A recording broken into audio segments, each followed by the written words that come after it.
दो राज्यों के विधानसभा चुनाव को नतीजे आ चुका है। जो होना था वो वही हुआ।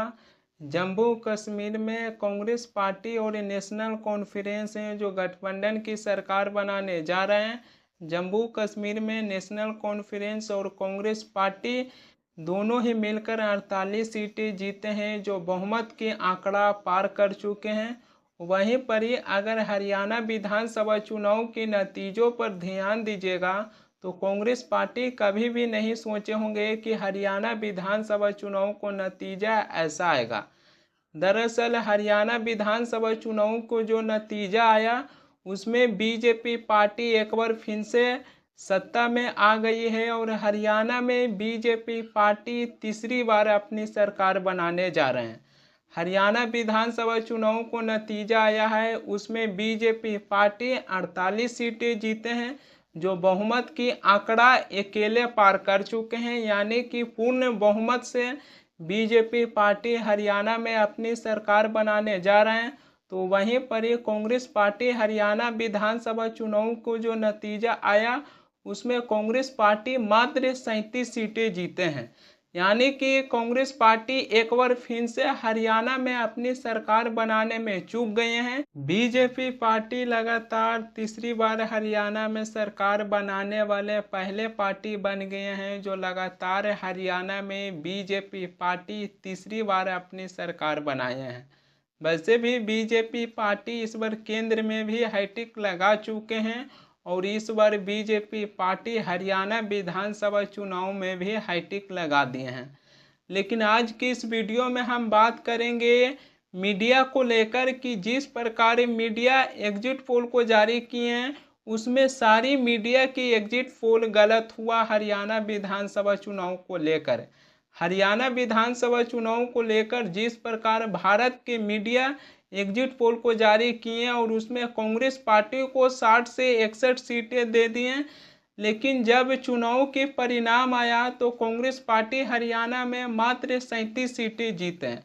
ऐसा लगता है कि मीडिया अपने अनुमान के तौर पर एग्जिट पोल को जारी नहीं कर रहे हैं, बल्कि मीडिया नेताओं को भाषण सुनकर एग्जिट पोल को जारी कर रहे हैं। लोकसभा चुनाव में भी मीडिया एग्जिट पोल को जारी किए थे, सारी मीडिया के एग्जिट पोल हैं जो गलत निकाला था। और इस बार हरियाणा विधानसभा चुनाव को लेकर भी मीडिया एग्जिट पोल को जारी किए तो मीडिया के एग्जिट पोल गलत निकाला।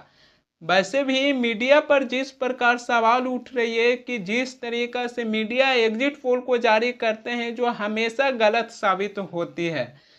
लोकसभा चुनाव में आप लोगों ने देखे होंगे कि प्रधानमंत्री मोदी हैं जो ये नारा लगाए थे कि इस बार बीजेपी पार्टी 400 सीटें जीतने जा रही है। लगता है कि प्रधानमंत्री मोदी के बात सुनकर मीडिया है जो एग्जिट पोल को जारी किए और उसमें बीजेपी पार्टी को 400 सीटें दे दी हैं। उसी तरीके से हरियाणा विधानसभा चुनाव पर भी ध्यान दीजिएगा तो राहुल गांधी हैं जो अपनी एक रैली के दौरान कहे थे कि इस बार हरियाणा विधानसभा चुनाव में आंधी आ रही है। आंधी उसी को देखते हुए लगता है कि मीडिया हरियाणा विधानसभा चुनाव को एग्जिट पोल को जारी किए और उसमें कांग्रेस पार्टी को 60 से 61 सीटें दे दी हैं। मतलब कि मीडिया लगता है कि अपने अनुमान के तौर पर एग्जिट पोल को जारी नहीं कर रहे हैं, बल्कि नेताओं को भाषण सुनकर मीडिया है जो एग्जिट पोल को जारी करते हैं। हरियाणा विधानसभा चुनाव को लेकर मीडिया जिस प्रकार एग्जिट पोल को जारी किए थे उस पर हमने भी एक वीडियो बनाए थे और उस वीडियो में हमने कहे थे कि हम मीडिया की एग्जिट पोल को लेकर नहीं चलेंगे, क्योंकि हमको एक चीज़ पता था कि हरियाणा विधानसभा चुनाव को क्या नतीजा आने वाला है। लेकिन उस वीडियो में हमने इसके ऊपर विस्तार से बात नहीं किए थे। हमको लगा कि जब भारत के मीडिया हरियाणा विधानसभा चुनाव को लेकर एग्जिट पोल को जारी कर ही दिए हैं और कांग्रेस पार्टी के तरफ से लगातार हैं जो दावा कर रहे थे कि हरियाणा में कांग्रेस पार्टी पूर्ण बहुमत से सरकार बनाने जा रही है, तो इस पर हमें विस्तार से बात करने की ज़रूरत नहीं है। इसी के चलते उस वीडियो में हमने विस्तार से बात नहीं किए थे, लेकिन हमको पता था कि हरियाणा विधानसभा चुनाव को क्या नतीजा आने वाला है। मैं अपने तरफ से भले ही एग्जिट पोल को जारी नहीं कर सकता हूँ, लेकिन अगर किसी भी राज्य में विधानसभा चुनाव हो रहा है तो इतना ज़रूर अनुमान लगा सकता हूँ कि उस राज्य में कौन सी पार्टी की सरकार बनने जा रही है। 8 अक्टूबर को मतगणना हो रहा था तो सुबह 9 बजे तक कांग्रेस पार्टी को काफ़ी अच्छा प्रदर्शन था। कांग्रेस पार्टी है जो 50 से 51 सीटें जीतती हुई दिखाई दे रहे थे। कांग्रेस पार्टी है जो बहुमत के आंकड़ा पार कर चुके थे, जिसके बाद कांग्रेस पार्टी के कार्यकर्ता और कांग्रेस पार्टी के तरफ से पवन खेरा है जो कहें कि आज दिन सगर जलेबी और लड्डू खाने के लिए मिलेगा और प्रधानमंत्री मोदी को भी जलेबी और लड्डू भेजने वाले हैं। लेकिन जैसे ही सुबह 9 बजे के बाद जैसे जैसे समय बीतते गया, बीजेपी पार्टी की बहुमत मिलते गया, उसके बाद लगता है कि प्रधानमंत्री मोदी हैं जो कांग्रेस के दफ्तर जलेबी और लड्डू पहुंचा दिए, जिसके बाद कांग्रेस पार्टी के कार्यकर्ता और कांग्रेस पार्टी के नेता कल दिन सगर जलेबी लड्डू खाएं। और जब शाम को हरियाणा विधानसभा चुनाव को नतीजा आया तो जलेबी और लड्डू प्रधानमंत्री मोदी के यहाँ वापस पहुँचा दिए और कहें कि प्रधानमंत्री जी अपनी जलेबी लड्डू अपने कार्यकर्ता में बांट दीजिए। हाँ, कल कुछ ऐसा ही हुआ था कि सुबह 9 बजे तक कांग्रेस पार्टी को बहुमत मिला तो कांग्रेस पार्टी के दफ्तर ढोल नगाड़े बजना शुरू हो गए और पवन खेरा है जो कहें कि आज दिन सगर जलेबी लड्डू खाने के लिए मिलेगा और प्रधानमंत्री मोदी को भी भेजने वाले हैं। लेकिन जस्ट उसका उल्टा हो गया, प्रधानमंत्री मोदी ही कांग्रेस पार्टी के दफ्तर जलेबी लड्डू पहुंचा दिए और कांग्रेस पार्टी के नेता कल दिनों सगर जलेबी लड्डू खाने के बाद उल्टे प्रधानमंत्री मोदी के यहाँ पहुंचा दिए। लेकिन आज की इस वीडियो में हम कुछ विशेष तथ्यों पर बात करेंगे कि जिस पर बात करना बहुत ज़रूरी है। इस बार हरियाणा में कांग्रेस पार्टी अपनी सरकार बनाने के लिए एड़ी चोटी लगा दिए थे। कांग्रेस पार्टी है जो हरियाणा की जनता के बीच किसान, जवान, महिला पहलवान और अग्निवीर जैसे मुद्दों को उठाए, लेकिन फिर भी कोई भी फैक्टर काम नहीं आया। जहां आप जनता के बीच जाकर जनता की सेंसिटिव मुद्दा उठा रहे हैं, किसान, जवान, महिला पहलवान और अग्निवीर जैसे मुद्दों को उठा रहे हैं, लेकिन फिर भी जनता आपको नकार रही है, तब आप किस आधार पर चुनाव जीतिएगा। इससे पहले लोकसभा चुनाव में इंडिया गठबंधन बिहार में कम सीटें जीते थे। उस समय भी मैंने ये सवाल उठाए थे कि बिहार के पूर्व डिप्टी सीएम तेजस्वी यादव हैं जो बिहार की जनता के पास गरीबी, बेरोजगारी और महंगाई जैसे मुद्दों को उठा रहे हैं, लेकिन अब आप उस आधार पर चुनाव नहीं जीत पाइएगा।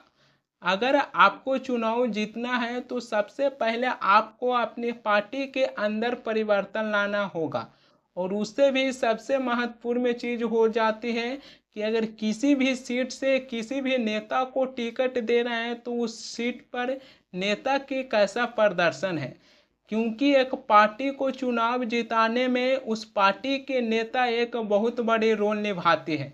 तो आपको ये भी चीज़ देखकर चलना पड़ेगा कि जब तक आप अपने पार्टी के अंदर परिवर्तन नहीं लाइएगा और जिस भी सीट से किसी भी नेता को टिकट दे रहे हैं तो वो सीट पर नेता के कैसा प्रदर्शन है जनता के बीच, तब जाकर आपकी सरकार बन सकती है। हरियाणा में इस बार कांग्रेस पार्टी की हार की वजह बताई जा रही है। हरियाणा के पूर्व मुख्यमंत्री भूपेंद्र सिंह हुड्डा और कुमारी शैलजा, इन दोनों को बीच बात नहीं बन रही थी। हालांकि हरियाणा विधानसभा चुनाव को प्रचार के दौरान राहुल गांधी हैं जो कुमारी शैलजा और हरियाणा के पूर्व मुख्यमंत्री भूपेंद्र सिंह हुड्डा की दोनों को हाथ मिलाने की कोशिश की है, लेकिन फिर भी कुमारी शैलजा और भूपेंद्र सिंह हुड्डा के बीच बात नहीं बना, जिसके बाद हरियाणा की जनता की ओर एक अलग मैसेज गया और हरियाणा की जनता है जो कांग्रेस पार्टी को नकार दी। ऐसा सवाल उठ रही है हालांकि इस पर बात कीजिएगा तो यह बात सही भी है, क्योंकि जब तक आप अपने पार्टी के अंदर आपकी पार्टी के नेता एक दूसरे से संतुष्ट नहीं है तो फिर जनता आपको किस आधार पर वोट देंगे। ये भी जो सवाल उठ रही है इस पर भी गौर करना चाहिए, क्योंकि अगर चुनाव जीतना है तो सबसे पहले आपको अपने पार्टी के अंदर परिवर्तन लाना होगा।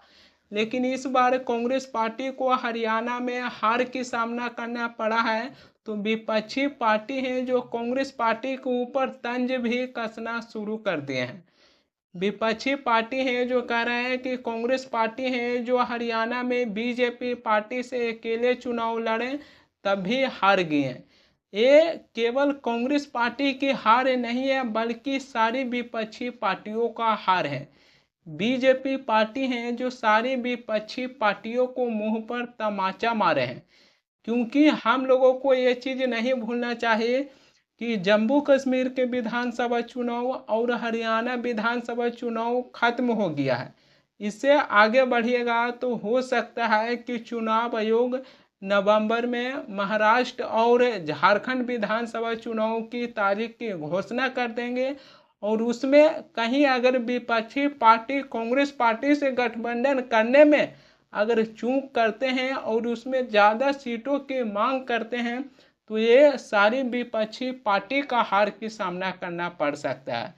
क्योंकि हरियाणा विधानसभा चुनाव की जो रिजल्ट आया है उसमें बीजेपी पार्टी सारी विपक्षियों को मुंह पर तमाचा मारे हैं। तो इससे हमें क्या सीखने के लिए मिलती है? कांग्रेस पार्टी हरियाणा में सेंसिटिव मुद्दा उठाए थे, जो जनता से जुड़े मुद्दा था। किसान, जवान, महिला पहलवान और अग्निवीर जैसे मुद्दों को उठाए थे।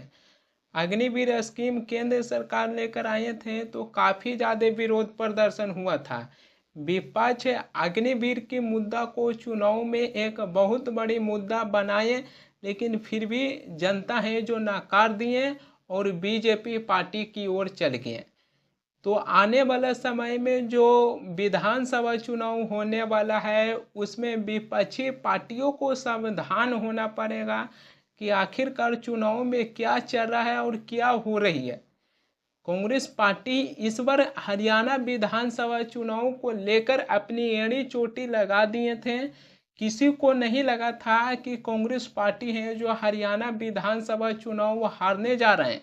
एग्जिट पोल में भी बता रहे थे कि कांग्रेस पार्टी है जो बहुमत की आंकड़ा बहुत आसानी से पार कर जाएंगे, लेकिन जब मतगणना होती है तो मतगणना होने के बाद भले ही कांग्रेस पार्टी है जो बहुमत के आंकड़ा पार कर गए थे, लेकिन जैसे जैसे मतगणना होते गया, समय बीतते गया, बीजेपी पार्टी आगे बढ़ते गए और बीजेपी पार्टी हरियाणा में पहले ऐसे पार्टी बन गए हैं जो तीसरी बार सरकार बनाने वाले बीजेपी पार्टी हरियाणा में बन गए।